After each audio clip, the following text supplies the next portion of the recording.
Magandang hapon kaibigan. Kumusta ka ngayon? Kumusta ang biyahe? Oh, ayan ang mataling kaibigan niya. Oh, good daw. Ibig sabihin, okay. Pero ba't ako? Matumal. Oh. Itong kaibigan natin, oh, nagtitinda yan. Oh, yan. Alam mo ha? Okay ba? Gandang lalaki talaga. Oh. Kita niyo na ba si Gitz Lapid sila, senyor? Ayan. Ayan. Kaibigan. Kumusta ka? Oh, ayan ha. Oh. Okay naman. Oh, okay ba yung binta? Okay din. Mabuti ka pa. Ayan o. Tingnan yung mga binibinta. Masarap po. Ayan.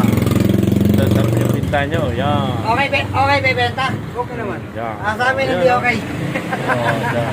Sarap yan o. Oh, ayan. Diba? Okay daw binta. Pero sa amin lang di okay kasi matumal. Sige mga kaibigan. Salamat ha kaibigan ha. Salamat. Salamat din. Ah.